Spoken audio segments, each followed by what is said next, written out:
Assalamualaikum warahmatullahi wabarakatuh. Alhamdulillahirabbil alamin wassalatu wassalamu ala asyrofil mursalin sayyidina Maulana Muhammadin wa ala alihi wa sahbihi asma'in amma ba'du. Yang terhormat Bapak Menteri Agama yang sudah ngangkat saya dari ahli tafsir enggak formal menjadi formal. Bapak Sekjen, semua dirjen yang saya hormati, dari perwakilan semua agama yang saya hormati, dari Kristen, Katolik, Buddha ya, Hindu ya. Ada semua yang saya hormati teman-teman.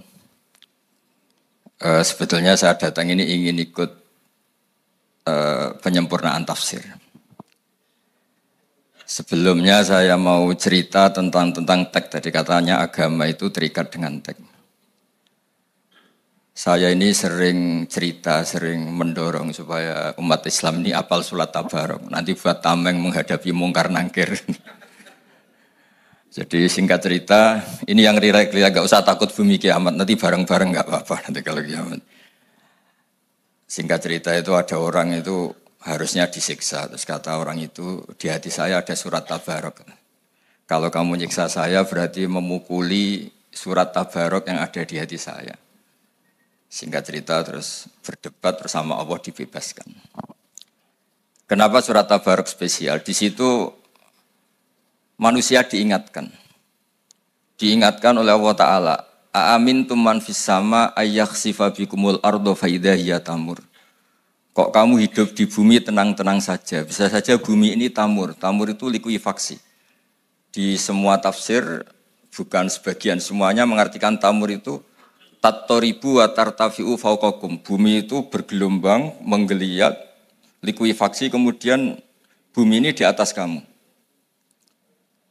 Terus potensi lagi kata Allah, apa juga kamu merasa baik-baik saja ketika Allah memutuskan ayursila alaikum hasiba, benda-benda langit jatuh ke bumi. Terakhir Allah juga mengingatkan bagaimana sistem bumi yang bisa menyerap air. Harusnya bumi itu enggak ada air karena bumi itu khasnya itu menyerap air. Qul ara'aitum in asbaha ma'ukum ghauran famay ya'tikum bima imma'in. Bagaimana kalau bumi ini tahu-tahu menghisap semua air kemudian kita tidak menemukan air. Kamu bisa apa kata Allah? Siapa yang bisa mendatangkan air? Lalu dengan peringatan Allah seperti ini orang disuruh hati-hati cara ngelola bumi ini. Makanya saya senang kalau ini ada gerakan-gerakan untuk menyelamatkan bumi.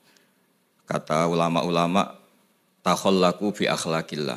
Jadi Allah itu begitu bangganya ketika cerita fal yanzuril insanu ila ta'amih anna sababnal ma'a sabba thumma shaqqaqnal arda shaqqa fa ambasna fiha habba wa inaba wa qadba wa zaituna wa nakhla wa hada'iqa hulba mata'al lakum wa li'an'amikum. Kata Allah, lihat prestasi saya kata Allah. Prestasi saya itu menumbuhkan beberapa bijian, beberapa makanan, buah-buahan yang kamu butuhkan supaya kamu hidup di bumi ini nyaman. Mata Allakum wa li'an'amikum. Sehingga dalam sebuah hadis diterangkan tidak ada orang muslim, tidak ada manusia yang menanam pohon kemudian berbuah dan dimakan oleh manusia maupun binatang kecuali itu menjadi sedekah. Begitu juga ketika Allah ngeritik orang-orang yang jahat, yang tidak baik, kata Allah, wa idza tawalla sa'a fil ardi liyufsida fiha wa yuhlikal hartha wan nasl. Jadi ciri utama orang yang tidak baik itu adalah wa yuhlikal hartha wan nasl.